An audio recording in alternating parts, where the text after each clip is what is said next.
नमस्ते dear students, welcome to all. स्वागत है आप सभी का पीटी एजुकेशन पे एक बार फिर से। मेरा नाम है राहुल हंस चौधरी और मैं आपके लिए लेके आया हूँ fantastic 5 facts of the week. तो अपने इस fantastic 5 facts of the week की सीरीज में ये हमारी 10वां जो हमारी 10th एपिसोड है ये, राइट। और इसको मिला के हम लोग कवर अप कर लेंगे 50 फैक्ट्स। तो आपने प्रॉपर नोट्स बनाए होंगे आई होप। अगर जिन्होंने भी अभी तक कवर अप नहीं किया है, प्लेलिस्ट पे पूरी डली हुई है, आप जाके देख सकते हैं 5 फैक्ट्स के थंबनेल के साथ। आप उसे चेक कीजिए और अभी से बनानी शुरू कीजिए, क्या दिक्कत है, राइट। चलिए, पहला फैक्ट क्या है आज का? Auction of spectrum.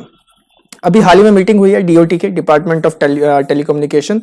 तो इसमें टेलकोज और साथ ही साथ जो टेक कंपनीज हैं उनका भी एक मीटअप हो रहा है। Spectrum refers to a range of radio waves that are used in communication technology. तो स्पेक्ट्रम होता क्या है? रेडियो वेव्स की टेक्नोलॉजी होती है, कम्युनिकेशन में मदद करती है। यही वो चीजें हैं जिनसे हम कम्युनिकेट कर पा रहे हैं, आप और हम कम्युनिकेट कर पा रहे हैं। टेलीकम्युनिकेशंस जो डिपार्टमेंट है डीओटी, इन्होंने इशू किया है एक inviting application for auction of spectrum in 700 megahertz, 800 megahertz, 900 megahertz, 1800 megahertz, 21, 23 and 2500 megahertz band. तो इस बैंडविड्थ में इन्होंने एप्लीकेशन दी है कि आप ऑक्शन वगैरह कीजिए। Most suitable spectrum for communication is 400 megahertz to 4 gigahertz range. तो सबसे ज्यादा जो सुटेबल स्पेक्ट्रम की जो रेंज बताई जाती है 4 मेगाहर्ट्ज से 4 गीगाहर्ट्ज की बात की जाती है। हालांकि जो टेक कंपनीज हैं उनका कहना है कि आप लोग 6 गीगाहर्ट्ज में आइए, राइट। उससे क्या होगा? 5G जो जैसी टेक्नोलॉजीज हैं वो आ रही हैं तो वो इनेबल होंगी। वाईफाई 6 जैसी चीजें इनेबल होंगी। तो जो बिग टेक्स हैं जैसे कि गूगल हो गया, फेसबुक हो गए, जो जायंट बिग टेक्स हैं, इनका ये कहना है। जबकि टेलीकम्युनिकेशंस का कहना है कि नहीं, हम तुम्हारी बातों पे क्यों चले। जैसे आपका भारतीय एयरटेल हो गया या रिलायंस जियो हो गए या वी हो गया जो पहले वोडाफोन था, तो इनका कहना है कि हम तुम्हारी बातों पे क्यों चले, राइट। और उन्होंने मांग भी की है सरकार से कि आप इन टेक कंपनीज को इसमें ना आने दें, इस टेलीकम्युनिकेशन के उसमें ना आने दें। तो बहुत ही मस्त झगड़ा भी होने वाला है मेरे हिसाब से। तो अब इससे होगा क्या? अगर इस रेंज में बेटर है तो थोड़ा सा और मतलब साइंस पर्सपेक्टिव से पढ़ लेते हैं। Lower frequencies will use less power and travel further, मतलब नॉइज वगैरह के भी जो एटीन्यूएशन है वो बहुत ही कम रहते हैं। तो ये थी ऑक्शन ऑफ स्पेक्ट्रम की सारी बातें। इसमें से जो मोटी मोटी बातें हैं जो आपको याद रखनी है, तो वो रेडियो वेव्स टेक्नोलॉजी याद रखिएगा। रेडियो वेव्स के उस पे ये काम करती है कम्युनिकेशन टेक्नोलॉजी, और इन बैंड्स पे जो है अभी ऑक्शन होने वाले हैं। बगल में चार्ट है नंबर्स के, इसको पढ़ लीजिएगा, आपके लिए काफी इंपॉर्टेंट चार्ट है। चलिए आगे चलते हैं अपने दूसरे फैक्ट पे। एक अभी अमेंडमेंट बिल आया है पार्लियामेंट में, cigarettes and other tobacco products amendment bill. किसने ड्राफ्ट किया है इस बिल को? तो ministry of health and family welfare ने इसको ड्राफ्ट किया है। उन्होंने कुछ इसमें चेंजेस किए हैं, कुछ अमेंडमेंट्स, कुछ बदलाव वो लेके आए हैं। क्या लेके आए हैं? This bill increase the legal smoking age from 18 years of to 21 years of age. तो जो लीगल स्मोकिंग एज है भारत में, जो अभी 18 साल पे तय की गई थी, अब उससे बोला जा रहा है कि आप इसे 21 पे तय करेंगे। और साथ ही साथ जो खुले में जो सिगरेट्स बेचते हैं ना, जैसे 2 सिगरेट देना भैया तो 2 पकड़ा देते हैं, तो ऐसा जो लूज सेल ऑफ सिगरेट्स है वो बैन होगा। लेनी है तो पूरी डब्बे ही लो, right. No smoking will be allowed at airport, restaurant, hotels. तो यहाँ पे स्मोकिंग रूम्स पहले बनाए गए थे कि आप स्मोक वगैरह कर सकें, तो अब वो भी मतलब वो भी कह रहे हैं कि इनको भी बंद करो।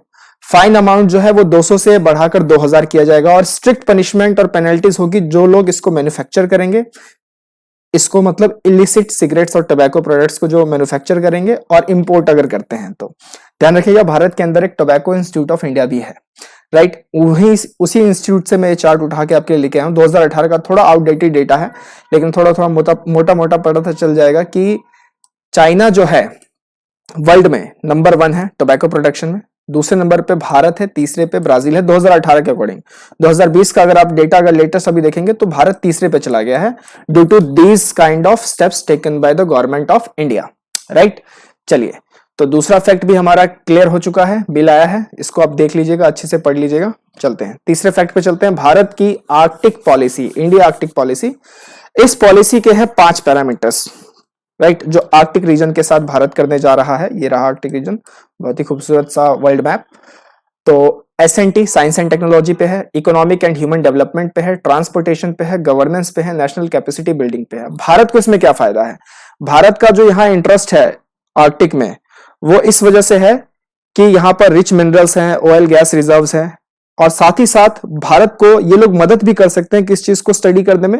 हिमालयन ग्लेशियर्स के जो मेल्टिंग रेट्स हैं बढ़ रहे हैं ना, क्योंकि क्लाइमेट चेंज एक इशू आ रहा है और आर्कटिक की जो आइस शीट्स है वो भी पिघलती जा रही है, तो लोग मदद कर सकते हैं इस स्टडी को कैरी ऑन करने में।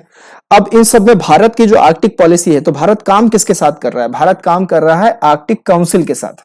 अब आर्कटिक काउंसिल क्या है? It is a high level inter governmental forum for Arctic cooperation based on environmental protection and sustainable development. तो इस पे ये काम करता है आर्कटिक काउंसिल। ये आप ध्यान रखिएगा, इंटर गवर्नमेंटल फोरम है। 8 मेंबर हैं इसके, कौन कौन से? Canada, Denmark, Finland, Russia, US, Iceland, Norway, Sweden. तो ये 8 लोग हैं और कुछ ऑब्जर्वर स्टेट्स भी है। भारत जैसे इसका एक ऑब्जर्वर नेशन है, 2013 में आया था। साथ ही साथ भारत की जो बहुत ही पुरानी मतलब एक रही है इसके साथ पॉलिसी वगैरह 1920 से ही रही है, जैसे कि ये है स्वालबार्ड ट्रीटी, तो पेरिस में हुई थी ये भारत की आर्कटिक के साथ। तो इस तरीके से काफी मतलब एक रिश्ता सा रहा है। तो भारत की आर्कटिक पॉलिसी, इस पे काफी लोग काम कर रहे हैं और आर्कटिक काउंसिल के साथ भारत इस पे काम करने जा रहा है। तो ये आप ध्यान रखिएगा, मेंबर स्टेट्स का भी नाम याद रखिएगा एग्जाम पॉइंट ऑफ व्यू से। बाकी देखेंगे आगे इसमें क्या डेवलपमेंट्स आते हैं, क्योंकि क्लाइमेट चेंज तो मतलब एक पोस्ट कोविड वर्ल्ड में तो वो एक बड़ा इशू अब बनता ही जा रहा है। आगे चलते हैं चौथे पे, ट्रेजरी बिल्स।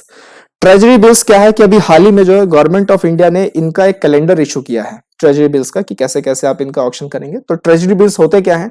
तो T bills are borrowing instruments for government of India या फिर किसी और देश की जो सेंट्रल अथॉरिटी होती है, तो उसके लिए एक बोरोइंग इंस्ट्रूमेंट्स होते हैं। शॉर्ट टर्म के इंस्ट्रूमेंट्स होते हैं, 1 साल तक के होते हैं, जो कि इन्वेस्टर्स को मदद करते हैं उनका जो सरप्लस फंड है शॉर्ट टर्म के लिए कहीं पार्क करने में, कहीं इन्वेस्ट करने में, ताकि मार्केट रिस्क भी उनका कम बना रहे, क्योंकि शॉर्ट टर्म के लिए ही करना है ना, तो इतना मार्केट रिस्क लेके करेंगे क्या वो।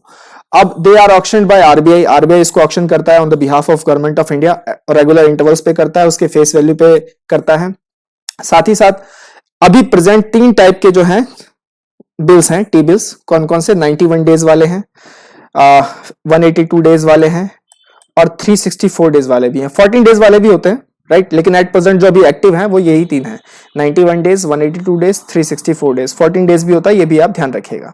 तो ये है कुछ ट्रेजरी बिल्स से सारी बातें, और बगल में एक बहुत ही बढ़िया सा चार्ट आपके लिए यहाँ पे लगा दिया गया है।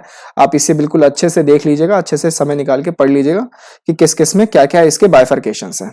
चलिए आगे चलते हैं हमारे आखिरी और 5वें फैक्ट पे। तो कैसा लग रहा है ये जानवर? इस जानवर का नाम है, इस क्रिएचर का नाम है Indian pangolin, scaly ant eaters, right, Indian pangolin. IUCN status क्या है इसका? एंडेंजर्ड है। भारत में 2 तरीके के पेंगोलिन पाए जाते हैं, तो इंडियन पेंगोलिन जिनका आईयूसीएन स्टेटस जो है एंडेंजर्ड है, और चाइनीज पेंगोलिन भी होते हैं जो कि क्रिटिकली एंडेंजर्ड हैं, और दोनों के दोनों schedule 1 part 1 of world life protection act 1972 में लिस्टेड है। ध्यान रखिएगा। क्या भारत में ही पाए जाते हैं? नहीं, बांग्लादेश, पाकिस्तान, श्रीलंका में ही पाए जाते हैं। इनके एग्जिस्टेंस पे उठ गया है सवाल, और इसीलिए ओडिशा की गवर्नमेंट ने, वहां के फॉरेस्ट डिपार्टमेंट ने मतलब कि सिग्नल जारी कर दिया है, आदेश दे दिया है कि भाई इनको ध्यान रखा जाए, और जो भी इनसे रिलेटेड हंटिंग या इनकी जो पोचिंग कर रहे हैं उनको दबोचा जाए। तो इनकी एग्जिस्टेंस पे जो सवाल उठ रहे हैं वो उठ रहे हैं हंटिंग की वजह से, पोचिंग की वजह से, क्योंकि ये देखिए ना इसके ऊपर की खाल पूरी पूरी इस्तेमाल हो जाती है, ट्रेड में काम आती है, कंजम्पशन में कई लोग तो इसको खाते भी हैं, मीट वगैरह एक्सेट्रा, ठीक है। अब ये टूथलेस क्रिएचर होता है, ये भी आप ध्यान रखिएगा। साथ ही साथ बरोज में रहते हैं ये, और एंट्स और टर्माइट्स ही बेचारे खाते हैं। तो ये है इंडियन पेंगोलिन, इसका आईयूसीएन स्टेटस भी आप ध्यान रखिएगा, और किस शेड्यूल में आता है ये भी आप ध्यान रखिएगा। तो 5 फैक्ट्स आपको कैसे लगे आज के, मुझे बताइए कमेंट थ्रेड में।